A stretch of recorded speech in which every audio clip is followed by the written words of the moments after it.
4:11. Uy! Nakapag-break ka na ba?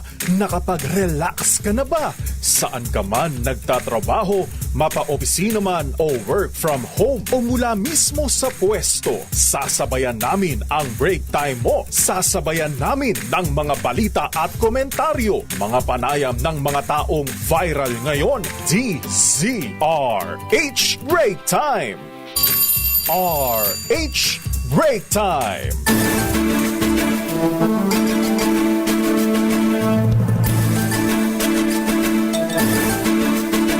Magandang hapon, Pilipinas.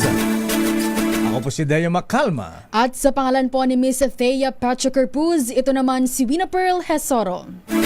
At narito ang headlines ng ating mga balita ngayong araw ng Martes, Adyes ng buwan ng Marso. Nako, bad news mga misis, mga ating.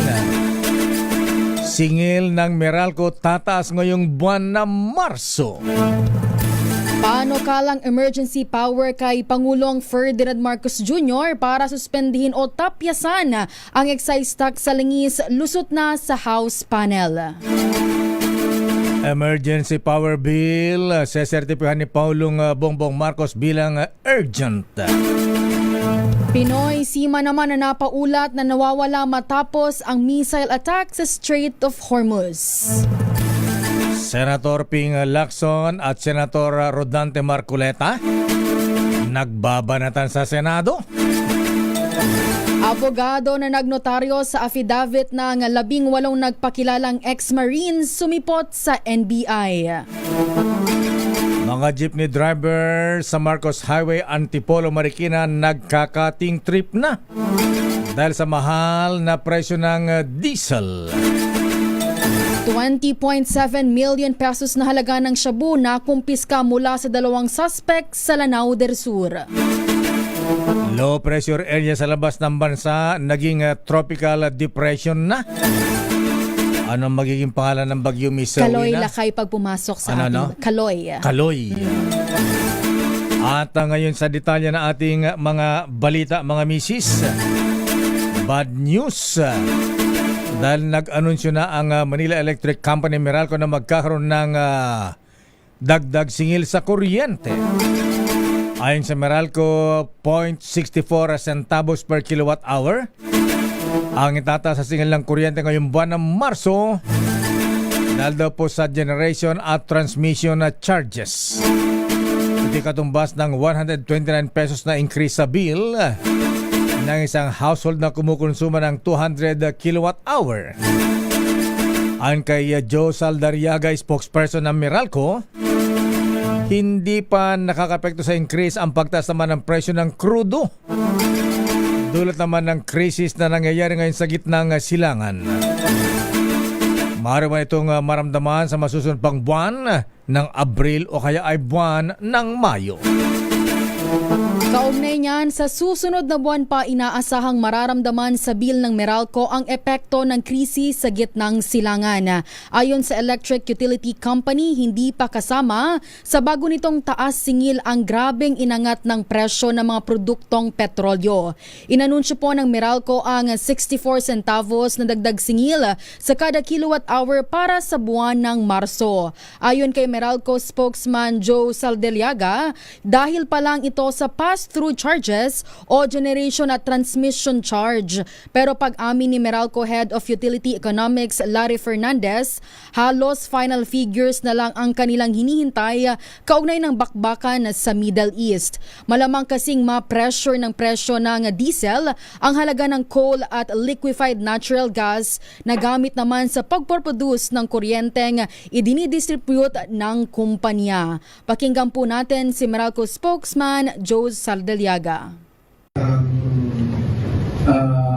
Krisis sa gitnang silangan ay hindi pa naka-factor in dito. Yan marahil ay madadama natin sa susunod na buwan ng Abril batay sa kasalukuyang March supply. Pero yung fuel cost, siguradong may impact na siya. Hindi na natin masabi pa kung gano'ng kalaki kasi hintay natin gano'n pa ba itatagal itong nangyayari sa Middle East. Lumusot na sa House Committee on Ways and Means ang panukalang bigyan ng emergency powers ang Pangulong Bongbong Marcos para maaksyonan ang impact ng pagtaas ng presyo ng produktong petrolyo resulta ng krisis sa Middle East. Ayon kay Congressman Miro Kimbo ng Marikina, ang ibibigay ng Kongreso ng emergency powers kay Pangulong Marcos ay kasama ang pagsuspindi sa excise tax na ipinapataw sa presyo ng petroleum products. Sinabi pa ni Kimbo na ang emergency powers ay hindi lalagpas ng 6 na buwan o hindi lalagpas ng 1 taon. Nakadepende din ang muling pagpapataw ng excise tax sakaling maging stable na ang presyo ng petroleum products sa world market. Sinabi pa ni Kimbo na ang emergency powers na ibibigay ng Kongreso sa Pangulo ay hindi forever. At ito ay iral lamang habang may krisis sa Middle East. Narito si Congressman Miro Kimbo. So again, we just retained the $80 crude oil average over a period of 1 month, immediately preceding, so that the suspension can happen. And then secondly is a state of national emergency or calamity as declared by the President, and such condition has resulted in the extraordinary increase in domestic pump prices. Again, it's all about as certified to by the Secretary of Energy.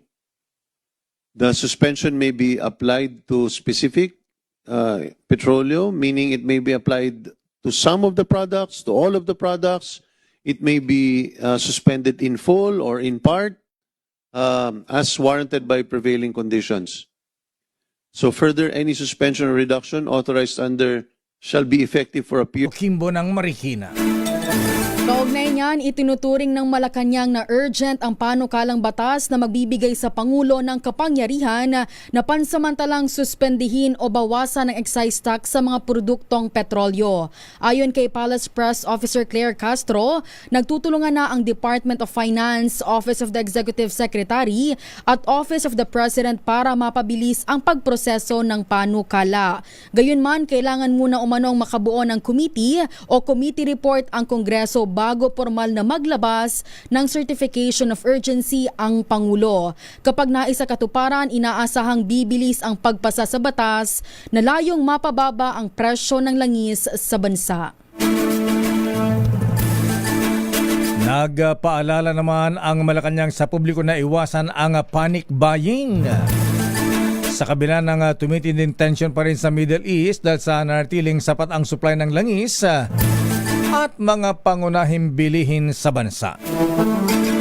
Sa press briefing sa New York City, sinabi ni Press Officer Claire Castro na wala pang naitatalang abnormal na pagtaas ng presyo sa Metro Manila. Aba, meron na sa langis.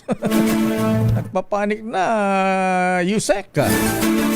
At iba pang rehiyon base sa monitoring naman ng Department of Trade and Industry. Bagamat tumaas na ang presyo ng petroleum products, lalo na ang krudo, tiniyakan ng mga oil companies na gagawin itong staggered. Aba, hindi nga nasusunod, Secretary Yusek. At pautay-utay para hindi mabigla ang mga motorista, mga mamamayan. Pero binalaan ng Malacanang ang mga negosyante na huwag mag-hoarding o mag-profiteering dahil sila ay marap sila ng kaukulang legal action o kaso.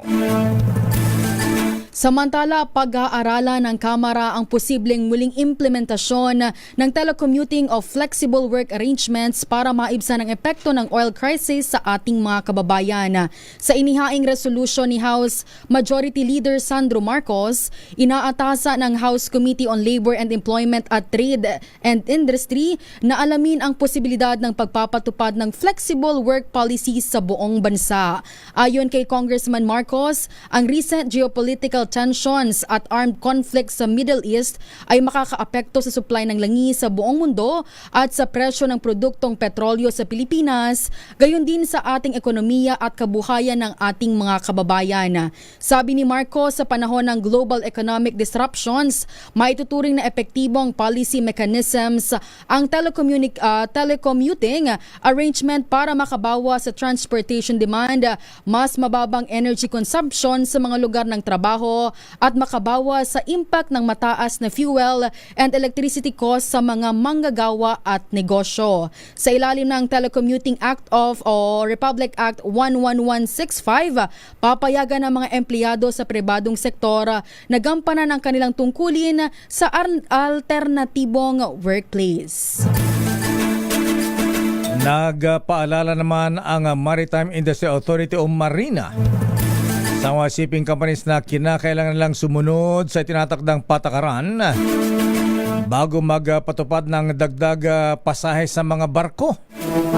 Ayon kay Marina Spokesperson Director Luisito de los Santos, obligasyon ng mga shipping companies na magsumiti muna ng abiso sa kanilang tanggapan at sa publiko bago magpatupad ng fare adjustment. Bagamat regulated ang transportasyon sa karagatan sa bansa, kinakailangan pa rin magbigay ng 14-day notice ang mga kumpanya bago magpatupad ng dagdag singil sa pasahe. Mahigpit ding binabantay ng Marina ang anumang pagbabago sa presyo upang matiyak na patas ang kompetisyon sa industriya at hindi na abuso ang mga pasahero.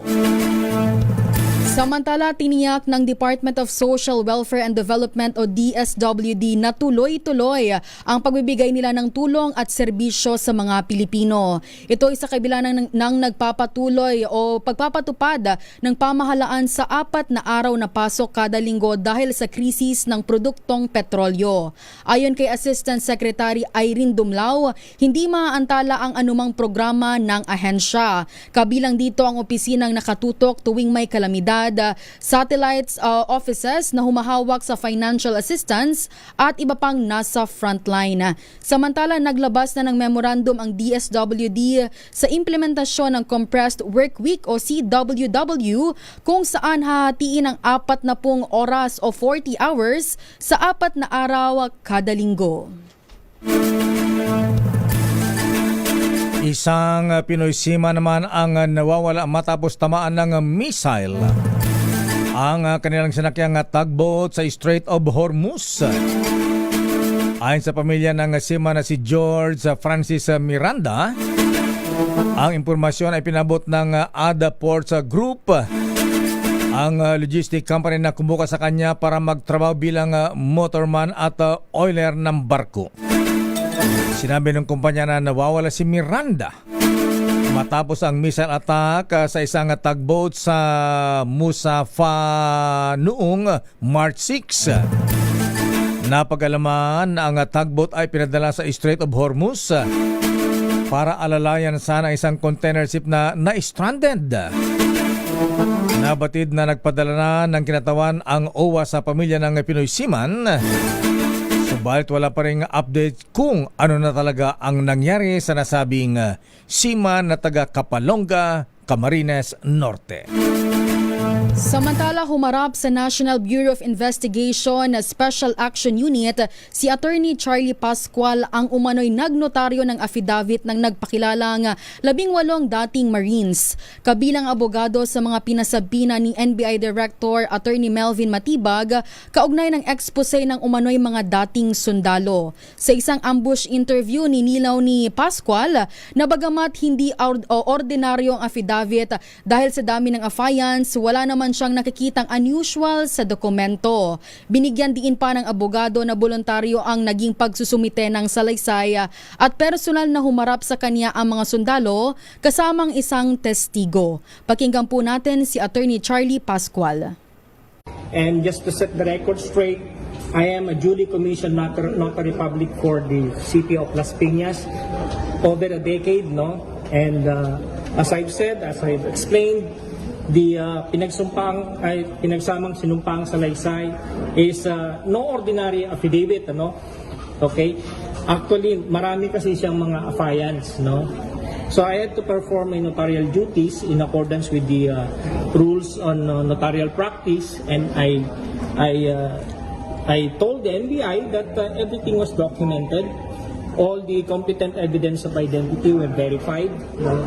And Inaasahan namang haharap din sa kawanihan sa darating na Webes ang ex-Marines kasama ang kanilang abogado na si Attorney Levy Baligod at si dating Congressman Mike Defensor.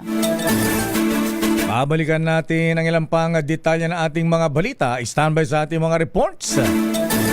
Abay, Senator Rodante Marcolet at Senator Ping Lacson nagbabanatan sa Senado. Sabi ni Marcolet kay Senator Ping, nagbibida-bidahan daw. Mamaya, ayan, may privacy space naman si Senator Ping at inupakan din itong si Marcoleta. Standby, Raymond at Paas. Samantala, mga jeepney driver sa Marcos Highway sa Antipolo, Marikina, abay nagkakating trip na dahil sa mahal na presyo ng diesel. At low pressure area sa labas ng bansa, abay naging tropical depression na. Ito ay tatawagin sa pangalang Bagyong Kaloy kapag pumasok sa PAR. Ang detalye na mabalitan yan sa ating pagbabalik sa ating palatuntunang Break Time. RH Break Time. Oras, Mr. Cecily, Mr. Michael is my guy. Kuyang Larry Francisco. Aloha. Alas 4:28. Ang oras na yan ay hatid sa inyo na. Amoy forever. Amoy LQ. Amoy New Calaberry Blooms.